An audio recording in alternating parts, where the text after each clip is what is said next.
My sister-in-law announced her engagement at Easter dinner, and somehow, by the end of the night, I was the one who ended up crying in the parking lot, not because I wasn't happy for her. I was, truly, but because of what happened in the 2 hours before dessert was served, and because my husband sat right there and said nothing. Let me back up. My mother-in-law sets a beautiful table. That's the first thing anyone notices when they walk into her house. Linen napkins. Real china. Little place cards with everyone's names written in her looping cursive. She's the kind of woman who starts planning holiday meals in February, who always has fresh flowers even on a Tuesday, who greets you at the door already wearing an apron like she stepped out of a magazine spread titled The Art of Effortless Hosting. I used to find it charming. I've been married to her son for 6 years, and somewhere in that time, charming became something else entirely. My husband comes from a family that measures people in accomplishments. His older sister married a corporate attorney. His younger sister, the one getting engaged, had just finished her MBA and was starting at a consulting firm in Boston. His mother taught AP English at the most competitive high school in the county for 30 years before retiring early on her husband's pension. They have opinions about wine. They summer in the Outer Banks. They say summer as a verb. I grew up in rural Ohio. My mom worked dispatch at a trucking company. My dad drove long haul until his back gave out. I put myself through community college and then transferred, took out loans, worked nights at a hotel front desk while carrying 18 credit hours.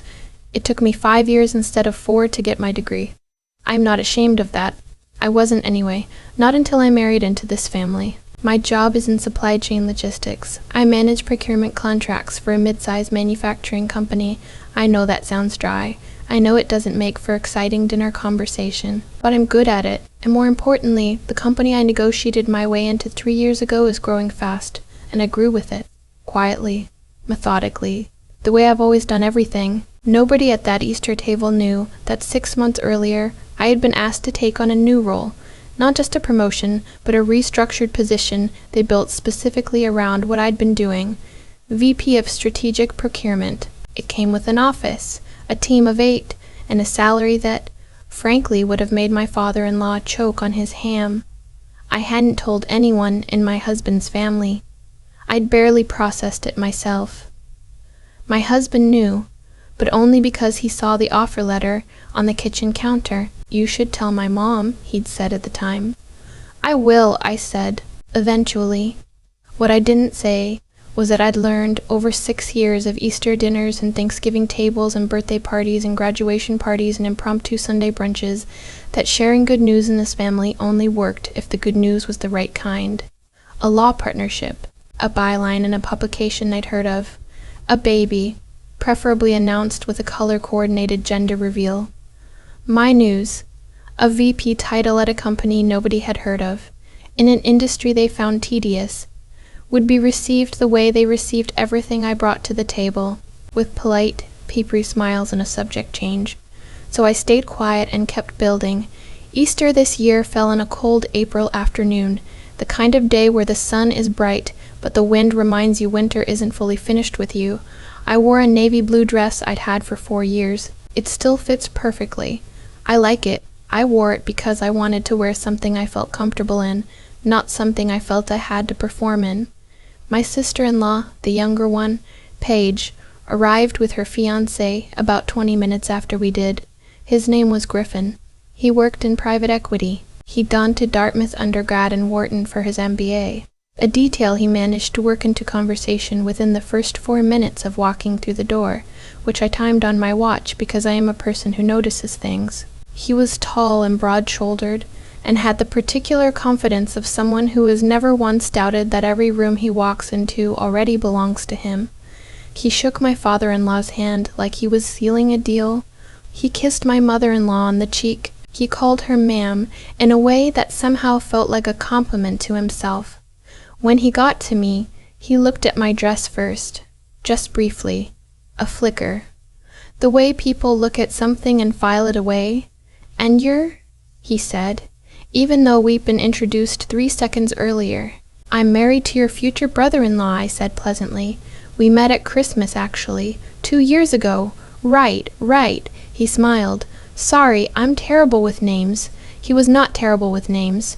He remembered every name at that table within 30 minutes, cross-referenced with exactly what each person did for a living, and placed them in a hierarchy he never stated aloud, but made absolutely clear. Dinner was roast leg of lamb with mint sauce, asparagus gratin, these little twice-baked potatoes that my mother-in-law has been making since my husband was 7 years old.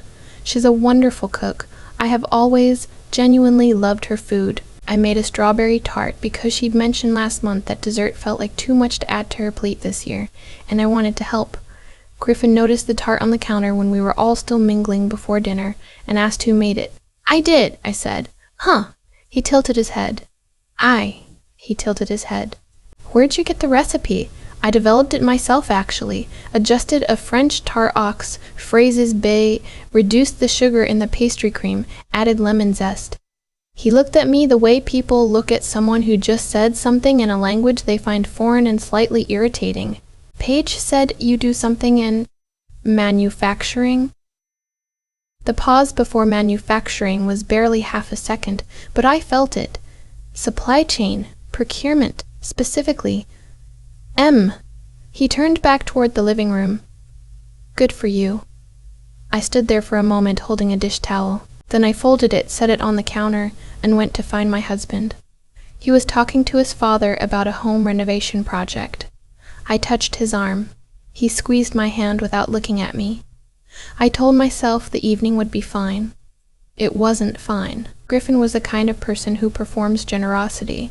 He refilled wine glasses. He complimented the lamb extravagantly. He told a story about a charity auction he'd attended in Manhattan that he framed as self-deprecating, but was actually just a detailed accounting of how much money he'd spent and who he'd spent it next to. Then the conversation turned, as it always does in this family, to work. My father-in-law asked about Griffin's firm. Griffin explained private equity with the patience of a man explaining traffic to a child. My mother-in-law said it sounded incredibly impressive. My sister-in-law glowed. My husband nodded at the appropriate intervals. What about you? Griffin asked and looked directly at me. There was nothing aggressive in his voice. That was the thing. He wasn't being rude yet. He was performing interest the way someone performs a task they've been assigned. I'm in procurement, I said. VP level now, actually. I manage, right, the manufacturing thing. He smiled. That must be steady work. It is, I said carefully. Paige mentioned your company's pretty small? Regional? We have 4 facilities across 3 states, about 800 employees. He turned his wine glass. Some more of a local operation. Nothing wrong with that. Not everyone needs to swing for the fences. He laughed lightly and glanced at Paige, who smiled because she always smiles when he does. My mother-in-law made a small sound that wasn't quite agreement, but wasn't disagreement either. My husband looked at his plate. I felt something shift in my chest. Not anger yet, more like recognition. Oh, I thought, so that's how this evening is going. I appreciate the perspective, I said, and took a sip of my water. Where did you go to school? Griffin asked. Ohio State, I said. Transferred from Columbus State Community College. The pause was 2 full seconds. Oh, he said. Okay. And then he smiled the specific smile of someone who has just received information they consider conclusive. My husband still hadn't looked up from his plate. I watched him for a long moment. His shoulders were slightly curved inward. He was cutting his lamb into pieces that were already small enough to eat. I thought about everything I hadn't said at this table over 6 years. The client I'd pulled back from the edge of a contract collapse, negotiating for 11 hours straight over a sourcing dispute, the cross-functional team I'd built from 5 people to 8 in under 2 years, the Friday afternoon last October, when my boss's boss called me into a conference room and said, "We've been watching what you've built here, and we want to make it official." I thought about how I'd sat in my car in the parking garage afterward and cried. Alone. Because I didn't know who to call. Because the person I was supposed to call first was probably going to say great and then ask what was for dinner. Griffin started talking about the equity markets. My father-in-law leaned in. My mother-in-law went to get more asparagus. The conversation moved on the way conversations always do in this family. Around me, over me, past me, like water flowing around a rock. Then Griffin said something that stopped everything. He'd been talking about his firm's portfolio and mentioned a manufacturing company, one he didn't name specifically, just described, that they've looked at acquiring but passed on because, as he put it, the procurement infrastructure was a disaster. No real systems in place, contracts all over the place, completely amateur hour. He said it with the casual authority of someone reading a weather report, like the people who'd built that infrastructure weren't people at all, but just components that had failed to perform. I work in procurement infrastructure. I have spent 3 years building it from scratch at a company that had nothing when I arrived. I looked around the table and realized nobody there knew that. Nobody there knew that the woman they were having Easter dinner with had spent the last 3 years doing exactly the thing Griffin was casually dismissing as amateur work, and had been recognized for it at a level that would probably surprise him. My husband said, "More wine, Griffin?" Something went very quiet in me. Not the sad kind of quiet. The other kind. I set down my fork. I reached into my bag, which was on the chair beside me, and I took out my phone. I pulled up the company announcement that had been sent to all 800 employees the previous October. The one with my name and my new title in the subject line. I pulled up the email thread from our largest client, a Fortune 500 company, thanking our procurement team, thanking me by name for a contract restructuring that had saved them close to $2.3 million in the first quarter alone. I pulled up one more thing, a LinkedIn notification from 3 weeks ago, a message from a recruiter at a firm larger than Griffin's, asking if I'd be open to a conversation. I hadn't replied yet. I was still deciding. "Griffin," I said, and my voice came out completely level, which surprised even me. "Can I ask, when you're evaluating a company's procurement structure, what metrics are you actually looking at? Cost reduction ratios? Supplier consolidation? Contract compliance rates?" He blinked. "All of the above, generally." "Right," I nodded. "Because the work I've been doing, the amateur hour manufacturing procurement work, resulted in a 19% reduction in total procurement costs over 36 months, renegotiated our 3 largest supplier contracts, and contributed directly to our Q1 numbers last year that put us in a position to open our 4th facility." I slid my phone across the table, not confrontationally, just laid it down so he could see the screen. "That's the announcement from last fall. VP title, new team, direct report to the COO. I didn't mention it earlier because it didn't come up." The table was quiet. Griffin looked at the phone. He looked at me. He looked at the phone again. My mother-in-law said softly, "I didn't know you'd been promoted." "I know," I said, and kept my voice kind. "I should have said something sooner. I'm saying it now." My father-in-law cleared his throat. That's really something.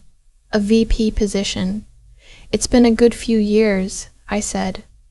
Griffin picked up his wine glass. He didn't say anything for a moment. Then, "That's impressive." Genuinely. His voice was different now. Flatter. Like a door closing. "Thank you," I said. My husband was looking at me now. His expression was complicated in a way I didn't have the energy to fully decode right then. Paige said, "I had no idea, honestly. You never talk about your job." "I know," I said again. The conversation after that was different, careful. My mother-in-law started asking questions, real ones, the kind where she was actually listening to the answers. My father-in-law told a story about a friend of his who'd worked in manufacturing for 30 years, and there was genuine respect in the way he told it. Griffin was quieter. He was still in the room, still technically present, but he'd recalibrated in the way that people do when they realize the version of someone they'd assembled in their head doesn't match the actual person. We stayed for dessert. The strawberry tart went over well. My mother-in-law had a second slice and asked for the recipe, and I wrote it out on a piece of notepaper she brought from her desk. And for a few minutes we were just 2 women in a kitchen talking about pastry cream and whether vanilla bean paste was worth the extra cost. I told her it absolutely was. In the car on the way home, my husband drove in silence for about 10 minutes. I watched the suburbs scroll past, The lit windows, the driveways, the ordinary Saturday night quiet of other people's lives. "You never told me you got that email from the recruiter," he finally said. "I know." Or about the Fortune 500 client. "I know." Another silence. "Why didn't you tell my mom about the promotion months ago when it happened?" I thought about it for a moment. The honest answer, not the easy one. "Because I've spent 6 years bringing things to that table and watching them get set aside," I said. "My job, my background, where I went to school. I got tired of offering things up and having them not land, so I stopped." He didn't say anything. "That's not all on your family," I added. "Some of it is on me. I should have talked to you about it more directly. I should have said, I need you to have my back in there. Not to fight my battles, just to not disappear when someone's being dismissive." He exhaled slowly. "I saw what he was doing," my husband said, with the comments, I didn't want to make it a thing. "I know you didn't." I turned to look at him, but it was already a thing. It became a thing the second he said, "Good for you," like I told him I'd learned to ride a bike. He nodded. He gripped the steering wheel a little tighter. "I'm sorry," he said, not the reflexive kind. The kind where someone has actually thought about what they're apologizing for. "I've been doing that. The disappearing thing. I didn't realize how consistent it was until tonight, watching you handle it alone." "I've been handling a lot of things alone," I said, not as an accusation, just as a fact. We drove in silence for another mile or so. Outside, a gas station. A CVS. A Dairy Queen with its lights off for the night. "Do you want to take the meeting?" he asked. "With the recruiter?" I looked at him. "I don't know yet," I said honestly, "but I want to be able to decide, without worrying about how it'll look at the next family dinner." He nodded again, slower this time. "Okay," he said, "and then tell me about the 19%. I almost laughed. "What?" "The cost reduction. How did you get there?" So I told him. All of it. The supplier consolidation, the contract renegotiation, the internal process overhaul that had taken 8 months and more late nights than I could count. I told him about the moment my boss had handed me the updated org chart with my name at the top of a new box, and how I'd had to excuse myself and go to the bathroom because I was afraid I was going to cry in the conference room. I told him about sitting in the parking garage afterward. He listened to all of it. Quietly, the way he used to listen to me before we got busy with the business of being married. The way he listened when things still felt like they mattered enough to pay close attention. "I didn't know any of that," he said quietly when I was done. "I know," I said. "That's partly on me." "And partly on me," he said. "Yes," I agreed, "partly on you." We pulled into our driveway. He turned off the engine but didn't get out. We sat there for a moment in the dark, in the particular quiet of a conversation that's been a long time coming and still isn't fully finished. "Next time," he said, "tell me the thing. Even if you're not sure how it'll land, tell me the thing." I looked at the house. Our house, the porch light we always leave on, the flower boxes I planted last spring that are just starting to come back. "Okay," I said, "next time I'll tell you the thing." We went inside. The kitchen was still clean from the morning. I put the kettle on. He got down 2 mugs without being asked, the ones we've had since our first apartment, chipped at the handles but never thrown away because we keep meaning to, and then don't. I don't know yet what I'm going to do about the recruiter. I don't know if the next Easter dinner will feel any different, or if Griffin will ever be the kind of person who offers a genuine apology, or whether my mother-in-law's questions tonight were the beginning of something or just a single evening. What I know is this.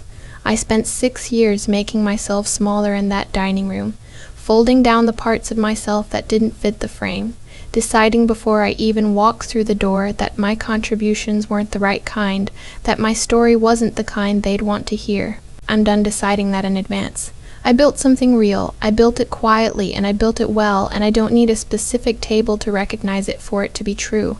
But I'm also not going to keep hiding it just to make other people comfortable. The kettle whistled. I poured the water. My husband sat down across from me, and we drank our tea, and we talked until almost midnight.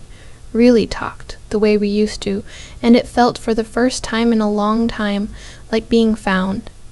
I keep thinking about that folded dish towel, the way I set it down on my mother-in-law's counter after Griffin said, "Good for you," and turned away. Such a small gesture, nobody saw it. But I remember exactly how it felt, like swallowing something I should have said out loud. That's the thing about years of staying quiet. You don't notice the cost in any single moment. You notice it later, in the accumulation, the folded towels, the plates you looked at instead of the people across from you, the promotions you carried home alone because you'd already decided no one at the table would receive them the right way. I didn't hide my success because I lacked confidence in the work. I knew what I'd built. 19%, 3 renegotiated contracts, a team that didn't exist when I arrived. I knew the numbers cold. What I lacked was the belief that who I was, where I came from, how I got there, the community college transfer, the night shifts, the 5-year degree was something that deserved to take up space in that dining room. I had internalized someone else's hierarchy and started enforcing it on myself. That's not humility. Humility is quiet strength. What I was doing was quieter and weaker than that. It was preemptive surrender. What Griffin gave me, without meaning to, was a mirror. He was performing superiority so loudly, so transparently, that it became impossible to pretend I wasn't letting it land. And when I reached into my bag, not to fight, not to perform, just to tell the truth, something realigned in me. The work I'd done was real. It didn't need the right audience to be real, but I also didn't need to keep it hidden to protect myself from the wrong one. There's a kind of intelligence that school doesn't fully teach, the kind that comes from watching a contract fall apart and figuring out how to pull it back together at 11 o'clock on a Friday, from building a process where there was none, from learning to read a room, a negotiation, a relationship, and knowing when to push and when to wait. I had that intelligence. I'd been using it every day. I just hadn't been applying it to my own life, to my own table, to the marriage that needed the same careful attention I gave my work. And then there's the question of character, of what you do with what you know, how you treat people when you have the upper hand, whether you build things that actually help or just things that impress. Griffin had credentials I don't have. He also walked into a dinner table and made a woman feel small for the school she attended. Those two facts exist at the same time. Credentials and character are not the same thing. I grew up knowing that. Easter dinner reminded me to stop acting like I didn't. My husband said, "Next time, tell me the thing. I'm going to hold him to it. And I'm going to hold myself to it too. The part where I stop deciding in advance that I don't belong, that my story isn't the right kind, that the room won't be able to hold what I've actually done. I built something real. I'm going to stop apologizing for knowing that. The kettle is still on the stove. The mugs are still chipped. Nothing about the life around me changed that Easter night. But I did, a little. And sometimes that's exactly enough to start with.